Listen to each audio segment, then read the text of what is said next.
C'est un paysage que cette habitante ne supporte plus. Dans cette partie du désert d'Atacama, à quelques minutes en voiture de la ville d'Alto Hospicio, les décharges sauvages se multiplient. Une situation désormais bien connue. Comme vous pouvez le voir ici, il y a une grande variété d'objets. Des vêtements, du plastique, des pneus. Il y a des vêtements jetés là qui ne servent à rien à part polluer. Cet endroit est l'un des plus arides au monde. Les déchets s'y décomposent très lentement et peuvent rester intacts des centaines d'années, en particulier le textile déversé chaque jour dans le désert. Car depuis des dizaines d'années, le Chili s'est fait une spécialité de l'import de vêtements de seconde main. On pourrait dire qu'ici, on est dans un magasin de mode. Celui-ci a encore son bouton de rechange, si jamais on doit le changer. Des vêtements produits et commercialisés hors du Chili, des marques étrangères connues, avec parfois, dans le tas, des pièces surprenantes, comme cet uniforme de garde forestier américain et cet imperméable d'un employé du métro de New York. Ce qui est malheureux, c'est que ces vêtements ne servent plus à rien. Ils sont brûlés et ça fait plein de fumée. Tout ça, ça porte atteinte à l'environnement parce qu'ils brûlent, même le cuir. Tous les jours, des tas de vêtements sont brûlés pour se débarrasser de stocks invendables, une pratique en hausse d'après les autorités qui disent manquer de moyens pour mieux contrôler la zone. Pour comprendre d'où vient tout ce textile, direction le port d'Iquique, la ville voisine. Ici, les importations ne sont presque pas taxées, et ce depuis les années 70. Près de 130 000 tonnes de vêtements usés sont ainsi arrivées l'an dernier d'Europe, d'Amérique du Nord ou d'Asie, principalement des invendus ou des dons issus de collectes, triés dans les entrepôts en fonction de leur qualité.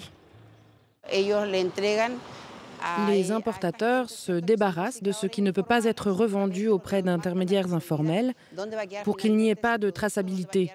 Et on ne sait pas où ça va.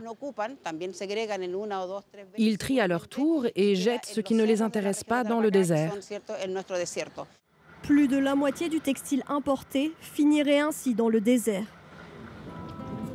Dans la région, toute une économie dépend de ce système. Sur le marché d'Alto Hospicio et son millier de stands sont vendus les vêtements bas de gamme, chinés dans le désert ou achetés par sac d'une trentaine de kilos aux importateurs. Une activité dont ce vendeur est très fier. Je travaille avec du Zara, du Mango, tout ce qu'on peut trouver. J'ai aussi du H&M. Ce sont des marques internationales et les gens d'ici ne peuvent pas les acheter en magasin. Ce genre de robe est jeté par les pays d'Europe ou des États-Unis, mais ici on les utilise, ça se vend. Un commerce essentiel dans l'une des communes les plus pauvres du Chili. Ici, les clients trouvent de tout à des prix imbattables. Regardez la marque New Balance, ça vaut cher normalement ces chaussures. Ici, ça coûte moins de la moitié du prix. Vous les payez combien en France? Et ici, c'est quoi, 4 $, 5 $? Malgré ces tarifs attractifs, tous les vêtements ne trouvent pas preneur. Et une partie se retrouve dans le désert. Pour la mairie d'Alto Hospicio, le problème dure depuis plusieurs années. Et le textile est aujourd'hui disséminé dans plus de 200 microdécharges comme celle-ci. Traiter ces déchets nécessiterait 4 millions d'euros par an d'après cet élu. C'est un problème qui nous dépasse en tant que commune. Cela relève de la région et de l'État. Le ministère de l'Environnement chilien travaille sur des projets de loi pour favoriser l'économie circulaire et responsabiliser les producteurs de textiles quant à leurs déchets. Une mesure approuvée par la mairie. Il faut que la loi définisse à quel moment un vêtement cesse d'être un vêtement et devient un déchet textile. Et que ce qui est considéré déchet n'entre plus dans le pays.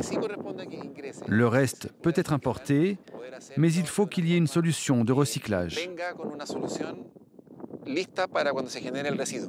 Des projets de recyclage industriel sur lesquels les importateurs de la zone franche assurent travailler. En attendant, des habitants se mobilisent, comme cette créatrice de mode, qui déniche des pièces dans le désert pour leur donner une seconde jeunesse. L'idée, c'est de réutiliser le plus possible. Il y a des vêtements en bon état, mais passés de mode. Donc on les remet au goût du jour.